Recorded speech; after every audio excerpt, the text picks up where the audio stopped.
کیا. اس کے بعد اس دور میں دعوت اسلامی کے ذریعے بھی اس طرح جلوس کی شکل میں پروگرام کرنا اور محافل کرنا، اور ساتھ ہی ساتھ مین چیز جو میں نے اس سے محسوس کی کہ الیاس قادری صاحب قبلہ حفظہ اللہ تعالی نے ہر جگہ پہ یہ فرمایا کہ اگر ترجمہ قرآن پڑھنا ہے تو صرف کنز الایمان پڑھا جائے.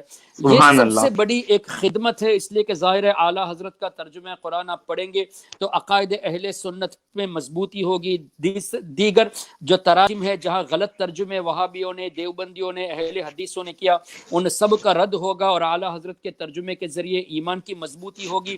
اور ساتھ ہی ساتھ جو فتاوی رضویہ شریف کی ہمارے پاکستان کے علماء نے 12 جلدوں کو 30 جلدوں میں کیا، اس کی تراجم وغیرہ کے ساتھ، تخریج کے ساتھ، اس کو بھی آن لائن ورژن میں سرچبل کے حساب سے online version C D کے ذریعے سب سے پہلے میرے خیال سے کام کرنے والے دعوت اسلامی. اور اسی طرح ان کے ویب سائٹ میں دعوت اسلامی .net میں کئی ہزار کتابیں آپ پائیں گے، جس میں اعلیٰ حضرت امام احمد رضا رحمۃ اللہ علیہ کی، حضور صدر الشریعہ کی، اور دیگر ہمارے اکابر علماء اہل سنت کی کتابیں، اور کئی ایسی کتابیں جو 400-500 سال پہلے کے بزرگوں کی لکھی ہوئی تھی، اس کو بھی ترجمہ کر کے اپنے ویب سائٹ میں اپلوڈ کیا ہے. اور انگریزی میں کئی کتابیں، کئی ملک کے کئی زبان میں، یہاں تک کہ کینیا کی زبان میں، سری لنکا کی زبان میں بھی کچھ کتابیں انہوں نے شائع کی ہے. تو اس سے یہ پتہ چلتا ہے کہ جہاں جس علاقے کے لوگوں کو جیسی ضرورت ہے اس حساب سے ماشاءاللہ یہ لوگ کام کر رہے ہیں، آگے بڑھاتے ہیں.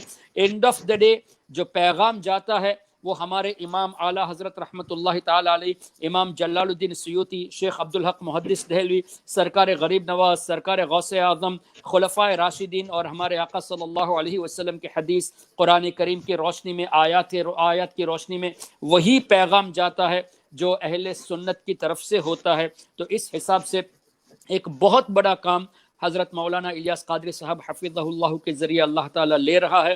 اللہ تعالیٰ ان کے عمر میں مزید برکتیں عطا فرمائے، مزید اس طرح خدمت کی اللہ تعالیٰ انہیں جذبہ عطا فرمائے. اور ماشاءاللہ ایک وقت ایسا تھا کہ ان کے پاس علماء نہیں تھے، یعنی یہ کہ علماء سے مشورہ ہونا ایک الگ بات ہے، لیکن ان کے مریدوں میں علماء کی کمی تھی.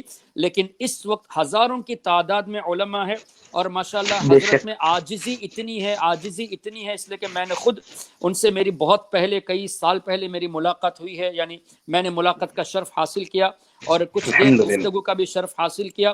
مسائل میں کافی مطلب ان کو عبور ہے.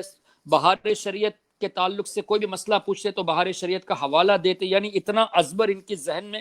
اس کے باوجود بھی ہم نے یہ عاجزی دیکھی کہ یہ کب یہ مسئلہ بیان فرماتے ہیں تو ساتھ میں اپنے مرید مفتی صاحب کو بھی رکھتے ہیں، اور یہ بھی کہتے ہیں کہ مفتی صاحب مزید باتیں آپ بتائیے. یعنی خود جانتے بھی ماشاءاللہ ہے، لیکن اپنی عاجزی کا اس طرح ان کے اندر عاجزی، انکساری ایسی بھری ہوئی ہے کہ یہ مزید تفصیلات اور وضاحت کے لیے ان کے مرید کے سامنے بات رکھ دیتے کہ مفتی صاحب آپ اس کی وضاحت فرمائے. اور اسی طرح ایک علماء کی بہت بڑی جماعت، حفاظ کی بہت بڑی جماعت، مبلغین کی بہت بڑی جماعت ان کے ذریعے قائم ہوئی ہے. اللہ تبارک و تعالی سب کو صحیح معنوں میں اہل سنت و جماعت کی خدمت کرنے کی توفیق عطا فرمائے.